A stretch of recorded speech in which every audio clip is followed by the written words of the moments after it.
There. I do have another question from the discussion forum from Barbara, which is, I think, a really important question about if I told him a completed portrait of Picasso. If I told him, would he like it? Would he like it if I told him? Yes. And Barbara asks, who is the I speaking in the portrait of Picasso? Who is the I? Amaris and Dave, you haven't been able to speak in a while. If you get right up to the mic, I'd love to hear what you say.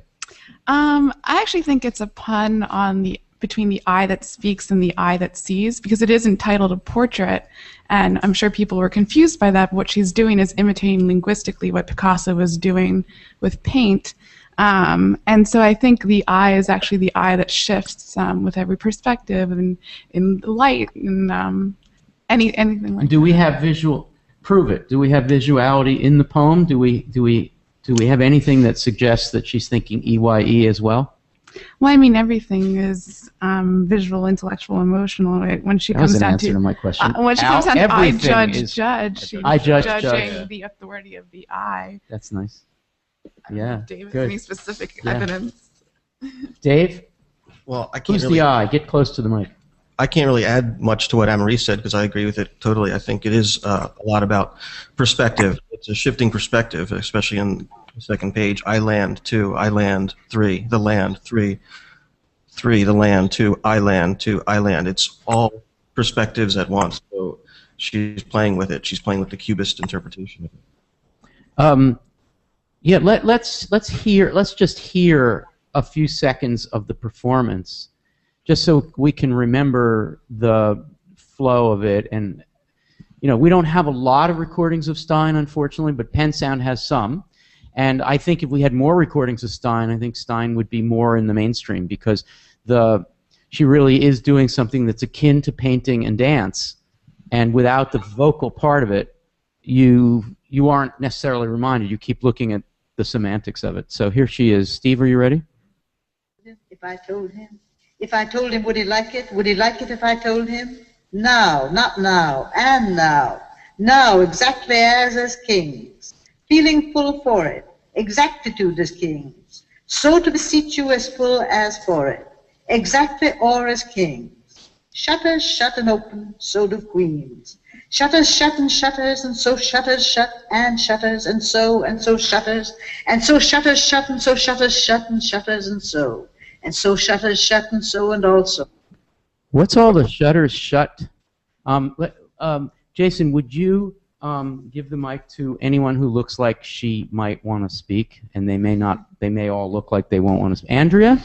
Hello, Andrea, good morning. Hi, good morning. Thanks for coming today. Oh, thank you. What is this stuff about shutters shut and shutters shut and... Well, when you were talking about the eye, I immediately went to shutters, so that was... As in opening and shutting. Blinking of eyes. Good. Keep going, Andrea. I think there's some more. Also, I see, the other thing with shutters is windows. So opening the window in and out. Good. Being able to see in and out House of Possibility stuff. And there's a third one, I think. Camera.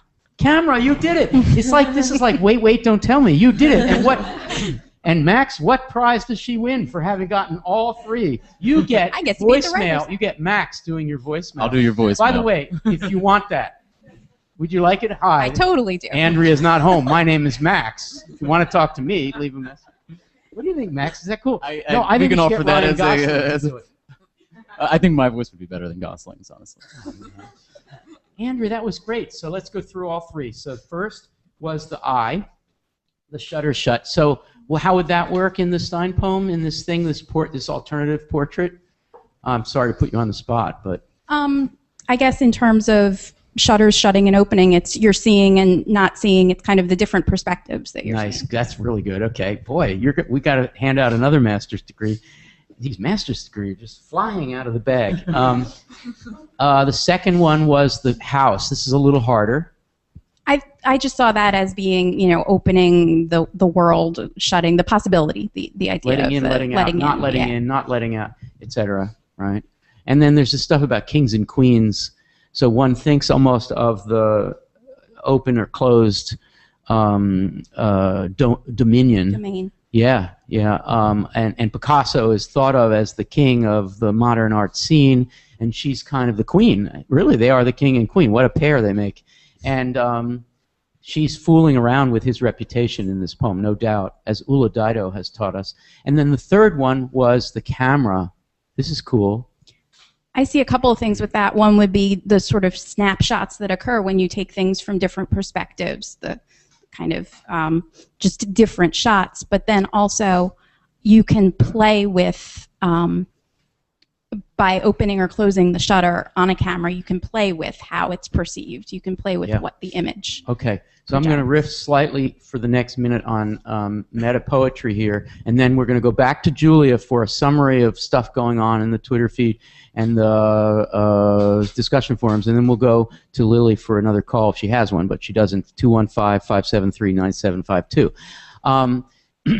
So in a way, what Gertrude Stein in that poem is doing is she's looking at a Picasso painting, not a Picasso's person, but at a painting, and she's doing a poem based on the kind of things that get done in the painting. So that is a meta poem. She's writing a poem about another person's way of doing the same thing that she's doing in the painting.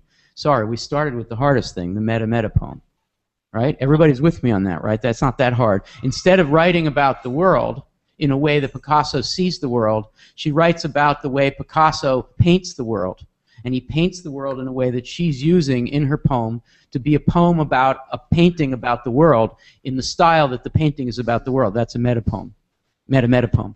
Now, what's just as interesting is that Stein is also saying, no, I'm not writing a poem that's derivative of Picasso's way of doing the world. I'm writing a way of doing the world that is derivative of Picasso's style. I'm going to do the world. So instead of saying, here is how the shutter shut and shutter shut in the three ways you mentioned renders this cup, and I am going to write about how Picasso renders that cup visually, I am going to try my own theory about how the cupness comes into language in a way that shows that I can do the same thing as Picasso, maybe even better.